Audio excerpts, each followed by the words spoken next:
you look at EVs on the road right now in America, 3 out of 4 of them are Teslas. They dominate the EV space, and it's been that way for years. Yet, Elon Musk has been verbally sparring with President Biden for not getting the recognition Tesla deserves. Today, we're looking at the bad blood between Joe Biden and Elon Musk, how it started, and why it continues to simmer. We'll also see why Musk likes to pick on General Motors, but how GM is coming back to bite Tesla with its new strategy.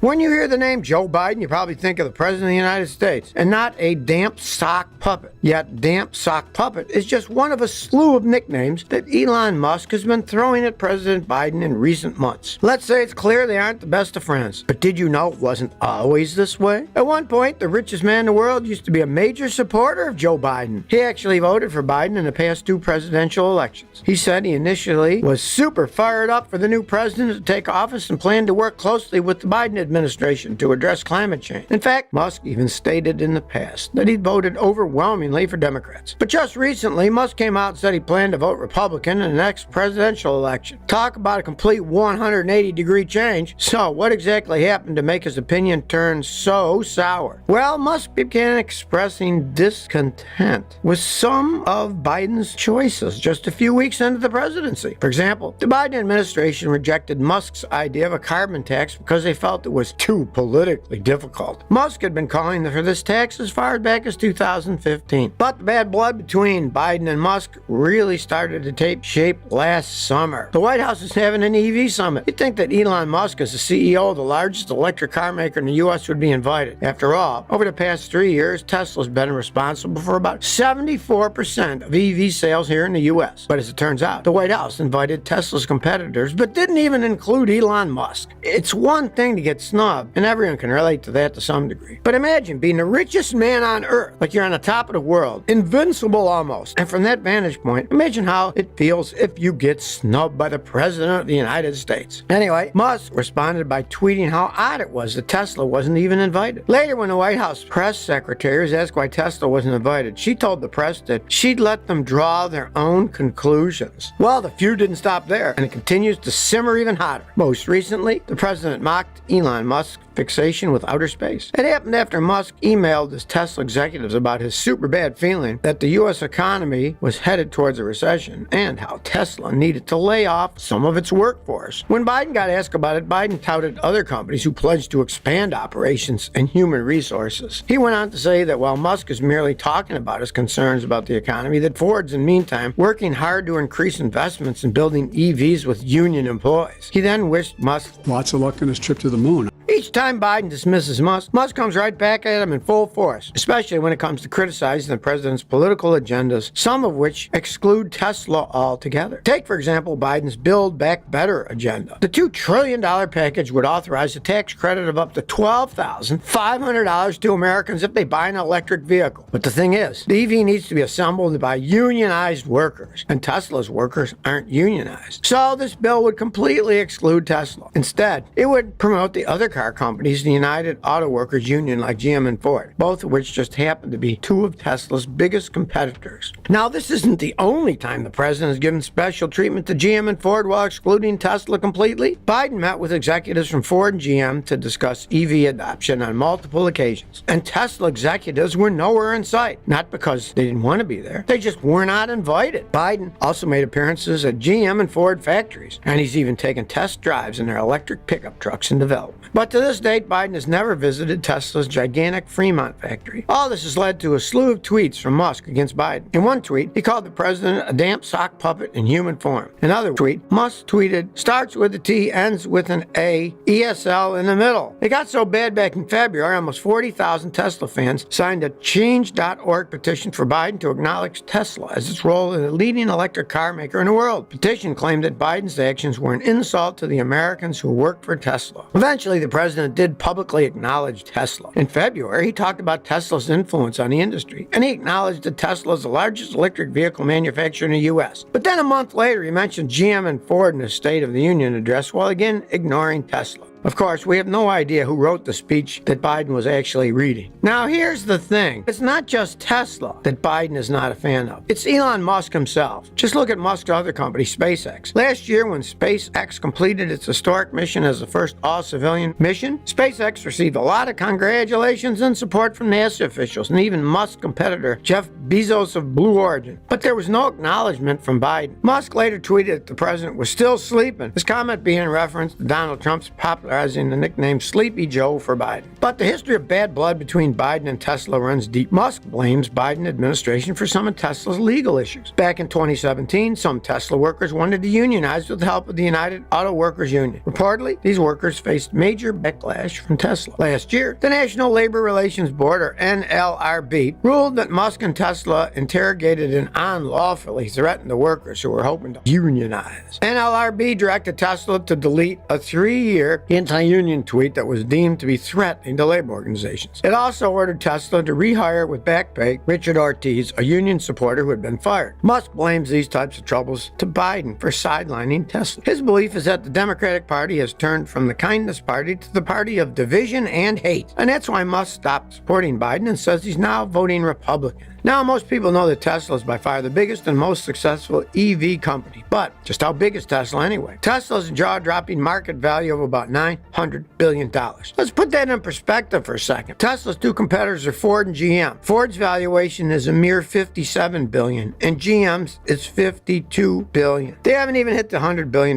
mark yet. In fact, Tesla's massive valuation makes it the 6th most valuable company in the entire world. And the question in everyone's mind is how? Well, a major factor is to do with where they focus their costs. Tesla doesn't invest much in marketing, whereas other car companies consistently flood consumers with ads on their latest models. Just look at GM, for example. Last year, GM spent $2.7 billion on advertising. Ford trailed behind at $2 billion. Yet Tesla spent more in research and development per car and the least in advertising compared to other car makers. Now, even though Tesla is more than 8 times the size of its competitors, that doesn't stop Tesla from picking on them. And GM is Musk's favorite target. Recently, Elon Musk slammed GM after they announced they'll be building their EVs in Mexico. Musk suggested that GM didn't care about American jobs and instead chose Mexico because it had a cheaper option. In Musk's opinion, Teslas are the most made in U.S. vehicles. Despite Biden's dislike for Musk, it doesn't change the fact that Tesla is a major leader in the EV game. But that might change. Mary Barra, the CEO of GM, recently stated that by 2025, GM will be selling the most EVs in the U.S., more than even Tesla. GM is banking on their cars being more affordable and more available than Tesla's. Let's talk about that a bit. Let's rewind back to August 2006, when Musk explained that selling pricey electric cars would underwrite the development of affordable ones. He even further explained that when someone buys a shiny, new, expensive Tesla Roadster sports car, they're actually in effect helping pay for the development of a low-cost family car. Well, is that true? Now, 15 years later, Tesla still hasn't achieved their goal of becoming a mass market brand. Right now, the cheapest is the Model 3, which starts at $47,000. The base price for a Model Y is $66,000, and the Model S starts at $105,000, and the Model X starts at $113,000. Far from your average affordable family car. And here's where GM comes in. The $30,000 to $45,000 range is what most industry observers refer as the sweet spot for a low-cost family car. And when it comes to that sweet spot, that's where GM will soon start beating Tesla. GM's $26,000 Bolt hatchback will soon be rolling out onto American roads. And if you want to go for a slightly bigger Bolt EUV with its camera-based rearview mirror, high-end audio, sunroof, and Super Cruise, you're looking at a price of $34,000. But that's not the only cheap EV that GM will be offering. In 2023, you'll be able to get yourself an electric Equinox crossover, gets 300 miles of charge, and it'll cost you $30,000. But it gets better. Due to the Inflation Reduction Act, which recently made its way through Congress, a new $7,500 EV tax credit could cut the base price for a 5-passenger Bolt to under $20,000. But affordable pricing isn't GM's only strategy. Its game plan is to offer a diverse portfolio of vehicles that cater to different types of consumers for unique experiences. For example, GM also plans on launching the electric version of their iconic Hummer pickup truck. There's even whispers of an ultra-luxury electric sedan named the Cadillac Celica. It's said to have a price tag of $300,000. Through their premium Cadillac brand, GM just launched a discounting program that targets buyers of Cadillac's first ever EV, the Lyriq electric SUV. We're talking about a $5,500 discount. This means that the Lyriq Lyric's base price will drop from $63,000 to $57,500 for customers who join the program. To get this discount, you have to sign a non-disclosure agreement, and you'll have to give Cadillac full access to all your driving patterns by allowing them to track the use of your car. All this isn't to say that Tesla will never offer an affordable EV, but here's how things stand at the moment. Back in 2019, when Tesla Cybertruck was announced, it was supposed to start under $40,000, but that was 3 years ago, and there's still no Cybertruck in sight. According to Musk, a lot has changed since then. Recently, he shared the bad news that the Cybertruck's price will now be more expensive than he originally planned. This is partly due to specs being different due to inflation and other issues with the truck. Did you know that back in 2019, Tesla said they'd make 3 versions of the Cybertruck? The first would be a single-motor rear-wheel drive with 250 miles of range, a 7,500-pound towing capacity, and 0 to 60 capabilities in under 6.5 seconds. This version was set to be priced at $39,900. The second version would be a dual-motor all-wheel drive with 300 miles of range, a 10,000-pound towing capacity, and 0 to 60 in under 4.5 seconds. This version was set to be priced at $49,900. And the third version would be a triple-motor all-wheel drive with 500 miles of range, 14,000-pound towing, and a 0 to 60 miles an hour speed of under 2.9 seconds. This version was set to be priced at $69,900. By the way, did you know that there's one thing that Tesla and its competitors will share together? Tesla, GM, Ford, and Volkswagen are all set to get big orders from Autonomy. Autonomy is a startup that offers drivers the option of subscribing to an EV instead of buying it. The startup is reportedly planning to order almost 23,000 EVs from 17 different automakers. That's a total of $1.2 billion. Right now, it's unclear how such a mass fleet could be hitting a road near you. Autonomy actually launched their subscription service back in January. They currently have 1,000 cars, and as of right now, all their cars are Tesla models. But now you tell me, do you think Biden should acknowledge Tesla? And do you think that GM will usurp Tesla by 2025? Please share your opinion by commenting below. If you like this video, please like, share, and subscribe. Thanks for your support.